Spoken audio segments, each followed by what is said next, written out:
Good morning everyone. நம்ம second செமஸ்டருக்கு தேவையான syllabus topics explanation வந்து தினமும் ஒரு வீடியோ அப்லோட் பண்ண போகிறோம். வீடியோ செக்ஷனில் பார்த்தீங்கன்னா அதற்குரிய டீட்டெயில் இன்ஃபர்மேஷன்ஸ் ப்ரெசன்ஸ் ஆகிருக்கும். ஸோ இது வரைக்கும் நம்ம சேனலை சப்ஸ்கிரைப் பண்ணாதவங்க சப்ஸ்கிரைப் பண்ணிட்டு பாருங்கள்.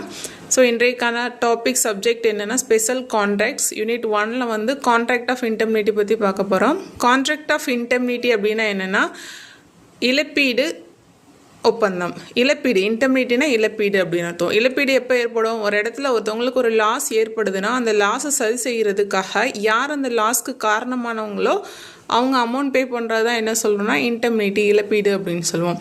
ஸோ கான்ட்ராக்ட் ஆஃப் இன்டெம்னிட்டி அப்படின்னா என்னென்னா டெஃபினேஷன் பார்ப்போம். First one, a contract of indemnity is a contract by one person agrees to compensate another loss.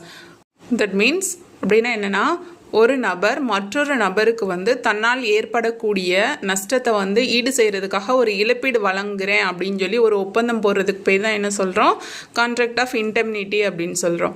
So இதுக்கு எக்ஸாம்பிள் வந்து பின்னாடி என்னென்னு டீட்டெயிலாக பார்க்கலாம். ஸோ இதற்கு என்ன தேவை அப்படின்னு சொல்லலாம். இப்போ ஒரு கான்ட்ராக்ட் இருக்குன்னா அந்த கான்ட்ராக்டுக்கு எசென்ஷியல் எலமெண்ட்ஸ் என்னென்ன அப்படின்னு சொல்லி பார்க்கணும். ஃபஸ்ட்டு நம்ம என்ன பார்த்தோம், கான்ட்ராக்ட் இருக்கணும், 2 பர்சன்ஸ் வந்து ப்ரெசென்ட் ஆகிருக்கணும், அவங்க 2 பேத்துக்கு இடையில் ஒரு லாஸ் இருக்கணும். இதுதான் basic element. So 2 parties, indemnifier, indemnity holder.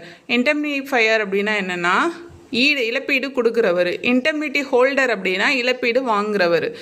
So 2 parties வந்து இதில் ப்ரெசென்ட் ஆகிருக்கணும். கண்டிப்பாக 2 நபர்கள் இருக்கணும், வேலிட் அக்ரிமெண்ட் இருக்கணும். ஆல்ரெடி என்ன பண்ணியிருக்கணும்னா அவங்க 2 பேத்துக்கு இடையில் ஒரு வேலிட் அக்ரிமெண்ட் வந்து போட்டிருக்கணும். அது என்ஃபோர்ஸபிள் பை லாவாகி கான்ட்ராக்டாக கன்வெர்ட் ஆகிருக்கணும். Okay. Then third one, loss caused by indemnifier. Loss caused by indemnifier அப்படின்னா இன்டெம்னிஃபையர்ன்றது ப்ராமிசின்னு சொல்லுவோம். அதாவது ஈடு கொடுக்குறவர், இழப்பீடு வாங்குறவர். ஸோ இழப்பீடு கொடுக்கக்கூடிய அந்த முதல் நபர் யார் இப்போ ஒரு ப்ராப்பர்ட்டி சேல் பண்ணுறாங்களோ அல்ல ஏதோ ஒரு கான்ட்ராக்ட் நடக்குது அப்படின்னா அந்த ஃபர்ஸ்ட் பர்சன் வந்து என்ன பண்ணணும், ஃப்யூச்சரில் உனக்கு சப்போஸ் ஏதாவது இழப்பீடுகள் வந்துச்சுன்னா நான் உனக்கு அதை காம்பன்சேஷன் பண்ணிக்கிறேன் அப்படின்னு சொல்லி ஒரு என்ன பண்ணியிருக்கணும், அக்ரிமெண்ட் போட்டிருக்கணும்ல. ஸோ அந்த லாஸ்ன்றது இங்கே வந்து ஒரு பர்டிகுலர் இம்பார்ட்டன்ட் ஃபேக்டரை வந்து கன்சிடர் பண்ணுறாங்க. So loss caused by indemnifier, ஒரு இழப்பு நடந்திருக்கணும். And then fourth one, valid compensate contract. So first number வந்து செகண்ட் பர்சன்ட்ட என்ன சொல்லியிருக்கணும், நான் காம்பன்சேஷன் பண்ணுறேன் அப்படின்னு சொல்லி வெறும் வாய் வார்த்தையாக இல்லாமல் என்ன பண்ணியிருக்கணும், அங்கே ஒரு கான்ட்ராக்ட்ன்றது வந்து என்னென்னு போடப்பட்டு இருக்கணும். ஸோ கான்ட்ராக்ட் போடப்பட்டு இருந்தால் அவங்க என்ன பண்ணலாம் அப்படின்னா கான்ட்ராக்ட் ஆஃப் இன்டெம்னிட்டி கீழே வந்து அவங்க காம்பன்சேஷன் பெற்றுக்க முடியும். ஸோ இதை எசென்ஷியல் எலமெண்ட்ஸ் அப்படின்னு சொல்கிறோம். First one 2 parties, second one என்ன பண்ணணும், வேலிட்